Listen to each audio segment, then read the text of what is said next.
Hello সবাইকে, রিমিস drawing ওয়ার্ল্ডের নতুন একটা ভিডিওতে সবাইকে অনেক অনেক স্বাগত। আজকে আবারও চলে এসেছি খুব সুন্দর সহজ একটা সিনারি নিয়ে। ছবিটার একটা ঝলক তোমাদের তো আগেই দেখিয়ে দিয়েছি, চলো তাহলে এবার আঁকাটা শুরু করে দিই। শুরুতেই একটা ঘর দিয়ে ছবিটা শুরু করছি।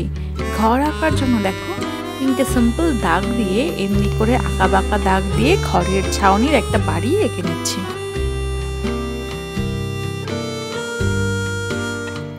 করে দিচ্ছি একটা সিঁড়ি।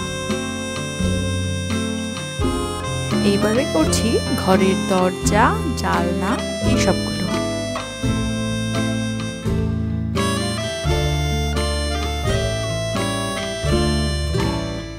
চলো এবার তাহলে পরের ঘরটাও এঁকে ফেলি। এই ক্লাসগুলো যদি তোমাদের ভালো লেগে থাকে তাহলে অবশ্যই আমাকে সাপোর্ট করো। সাপোর্ট করার জন্য সাবস্ক্রাইব করতে ভুলো না কিন্তু।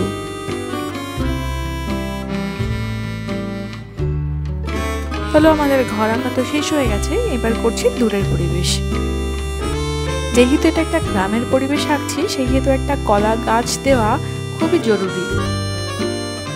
গ্রামের পরিবেশ আঁকবো আর অনেক গাছপালা দেবো না, এটা তো হতেই পারে না।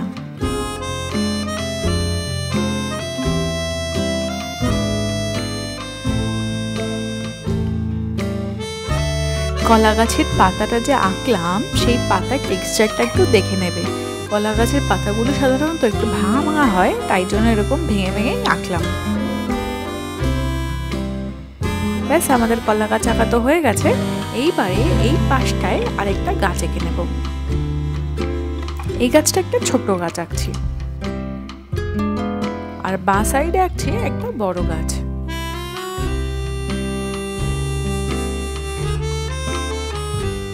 এইবারে এই ঘরের সামনে দিয়ে আঁকছি একটা রাস্তা, আর গাছপালার আশেপাশে কিছু ঝোপঝাড় করে দিচ্ছি। যেহেতু গ্রাম, সেহেতু একটু বন জঙ্গল থাকবে, সেই জন্য একটু ঝোপঝাড় রেখে দিচ্ছি। পাশে করে দিচ্ছি একটা বেড়া, আর এই উঠোনের সামনেটাতেও আর একটু ঝোপঝাড় করে দেব।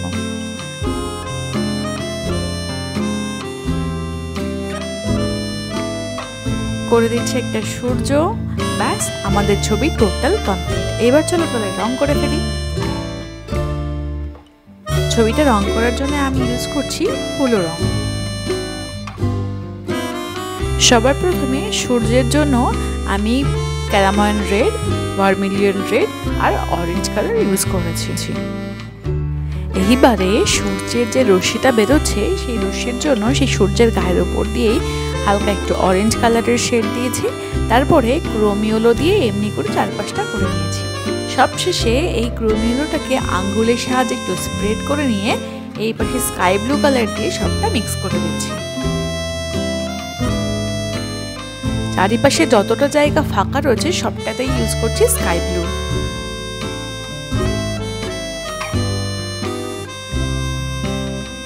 এইবারে করছি কলা গাছের রং। কলা গাছে ইউজ করছি হালকা সবুজ।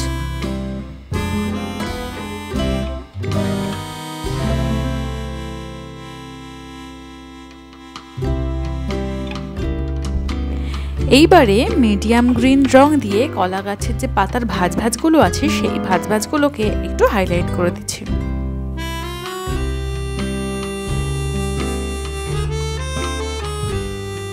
চলো তাহলে এবার বড় গাছগুলো একটু রং করে নিই। বড় গাছের সবার প্রথমে লাগিয়েছি নিচের সাইডে মিডিয়াম গ্রিন, তারপর লাগাচ্ছি হালকা সবুজ বা লাইট গ্রিন, তারপর লাগাচ্ছি লেমন ইয়েলো। আর এই পাশের গাছটা যেহেতু একটু দূরে আছে, তাই হালকা বোঝানোর জন্য সেখানে হালকা সবুজ আর লেমন ইয়েলো ইউজ করেছি। এইবারে করছি দূরের পরিবেশ। দূরের পরিবেশে সবার প্রথমে ইউজ করছি স্যাপ গ্রিন, তারপরে লেমন ইয়েলো দিয়ে এরকম গোল গোল মেথডে এই স্যাপ গ্রিনটাকে মিশিয়ে দিচ্ছি। এখন করছি ঘরের চালের রং। ঘরের চালে ইউজ করছি প্রথমে বার্ন সাইনা, তারপরে ইয়েলো আকার রং দিয়ে সেটাকেও মিশিয়ে দিচ্ছি। এই পাশের ঘরের যে চাল, সেই চালেও ইউজ করছি বার্ন সাইনা। একই রং ইউজ করছি যদিও, বার্ন সাইনা, আর তারপরে ইয়েলো আকার দিয়ে আবারও মিশিয়ে দিলাম। এইবারে ঘরের যে দেওয়াল আছে, প্রথম দেওয়ালটায় একটু অ্যাশ কালার দিয়েছি উপরের সাইডটা, আর এই ডান দিকের ঘরটা ইয়েলো অকার রং দিয়েছি। এবার দুটো রং একটু একটু করে মিশিয়ে দেব। দরজায় করছি বার্ন সাইনা, আর জানলায় করছি কোবাল্ট ব্লু।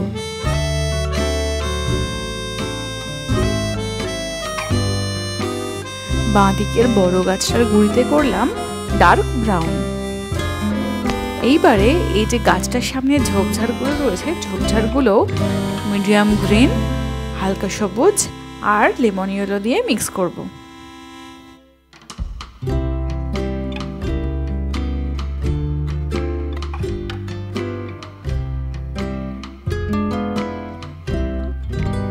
এইবারে মাঠে সবার প্রথমে লাগাচ্ছি লেমন ইয়েলো।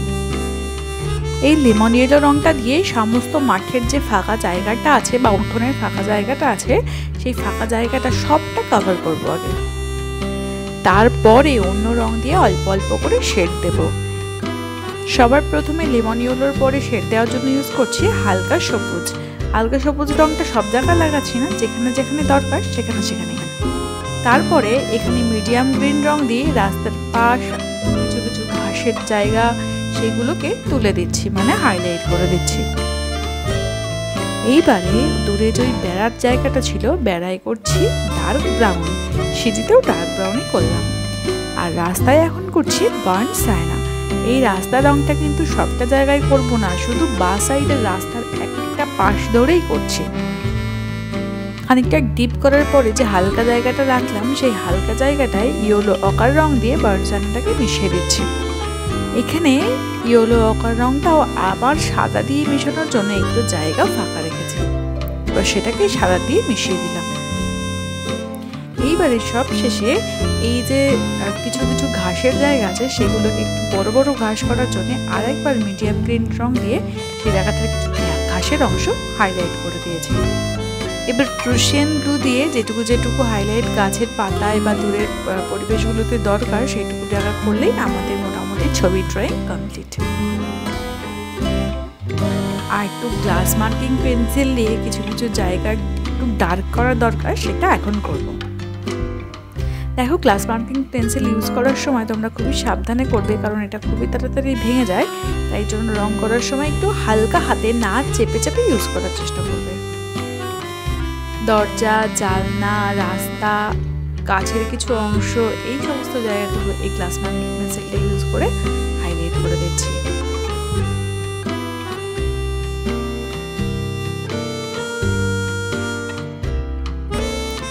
ব্যাস, আমাদের ছবি তো আজকের মতো পুরো কমপ্লিট। তোমাদের কেমন লাগলো অবশ্যই কমেন্ট করে জানিও। সবাই ভালো থাকবে, সুস্থ থাকবে, দেখা হবে পরের ক্লাসে। টাটা।